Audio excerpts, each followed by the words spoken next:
এক স্কুলের এক স্যার ক্লাসের সমস্ত শিক্ষার্থীদেরকে উদ্দেশ্য করে বললেন, বাবারা তোমরা বলো তো পদ্মা সেতু কোন নদীর উপর অবস্থিত? শিক্ষকের এই কথা শুনে ক্লাসের সমস্ত শিক্ষার্থীরা এক বাক্যে উত্তর দিল, স্যার পদ্মা সেতু পদ্মা নদীর উপরে অবস্থিত। তখন সেই স্যার রাগান্বিত হয়ে বলল, বেয়াদব, মুখ সামলে কথা বলো। পদ্মা সেতু যে পদ্মা নদীর উপরে, এই রকমের উদ্ভট ভিত্তিহীন দলিল ছাড়া বাজে কথা তোমাদেরকে কে শিখিয়েছে? তখন ছাত্রছাত্রীরা বলল, স্যার পদ্মা সেতু তো পদ্মা নদীর উপরেই অবস্থিত, সেটাই তো আমরা জানি। তখন স্যার বলল, চুপ করো সবাই, পদ্মা সেতু হচ্ছে শীতলক্ষ্যা নদীর উপরে অবস্থিত। শিক্ষকের এই কথা শোনার পর সমস্ত শিক্ষার্থীরা বাড়িতে যে তাদের মা বাবার কাছে বিচার দিল, কেমন স্কুলে আমাদেরকে তোমরা ভর্তি করেছো? শিক্ষক নিজেই আমাদেরকে ভুলভাল শিক্ষা দিচ্ছে।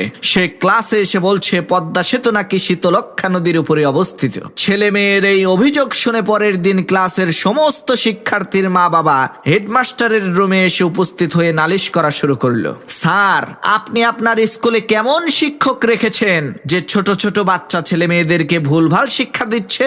সে বলে পদ্মা সেতু নাকি শীতলক্ষ্যা নদীর উপরে অবস্থিত। তখন হেডমাস্টার বলল, গত 3 মাস যাবত আপনাদেরকে এই স্কুলের বেতন দেওয়ার জন্য খবর পাঠাচ্ছি, আপনারা কেউ আসেন না।